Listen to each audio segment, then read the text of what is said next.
Hi, this is Josh Clark with this week's episode of Be Your Best. Today I'm here to talk about the sixth step in a series called 7 Steps to Your Best Year Ever. You may remember that in the fourth step we talked about setting SMART goals. And then the fifth step we talked about knowing your why, or knowing the motivating reason behind achieving your goals, behind achieving your best year ever. And today I want to talk about the sixth step, which is short-term sacrifice. You see, if your why is strong enough, if the motivating reason is strong enough toward achieving these goals, then you'll be willing to make the short-term sacrifices necessary in order to achieve these goals. Why do I call them short-term? Because in fact, that's what they are. You see, the reward of achieving your goal should be greater than the sacrifices that you make in order to get there. But we can't ignore those short-term sacrifices. Too often we overlook this area. We get all excited about setting big, audacious goals, but then we don't sit down and ask ourselves, hey, we only have 24 hours in a day. What is it that we're willing to exchange in order to achieve this goal? So I want to ask you, what is one of your greatest accomplishments to date in your life? And now, what are the sacrifices that you had to make in order to achieve that? You see, you probably don't even think about those anymore, but there were short-term sacrifices. You know, in order to live an extraordinary life, to live your best life, you have to make sacrifices. You know, too often we choose the path of least resistance, the wide path.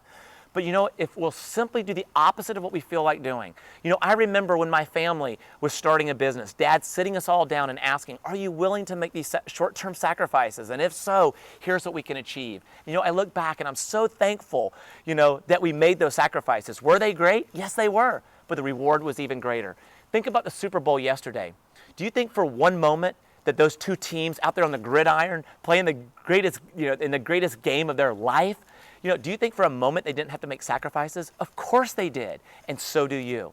So do you and I. Don't we tell our kids, you know, we say, you can't watch TV, you can't play on your phone, you gotta do your homework. Why? You gotta make short-term sacrifices in order to achieve an extraordinary life, in order to have a great career, in order to make a difference. You know, that's one of those sacrifices for us is we don't have cable television, we don't have satellite. Why? Why do we wanna watch other people live out their dreams when we can go live our own? Those are sacrifices that are, you know, are worth it for us.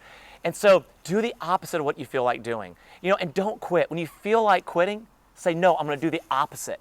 See, that has been one of the biggest keys to this, you know, the success that God has blessed me with. Whatever that is, it's come from choosing to do the opposite. Because oftentimes at the moment, what your emotions feel like doing isn't the right decision. And you'll look back and you'll say, I'm so glad I did the opposite. You know, I think about 1 Corinthians 9, when Paul says at the end of that chapter, he says, everybody is in the race, but one receives a crown. He says, so run that you may win. You know, why should you let this year just pass you by?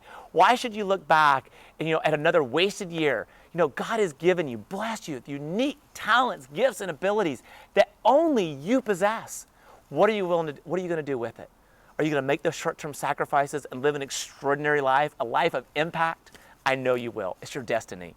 And so my challenge to you is, what is at least one challenge that you're willing to make? And then I also want you to write down, what is a reward? What is a reward at the end of living your best year ever? And then even break down this year, the goals that you set, break them down into milestones, and then reward yourself along the journey. And then, if this video has encouraged you, I want to ask you, go out there, please, and share it with your friends and family. And together, we can be a catalyst to change the world, one person at a time.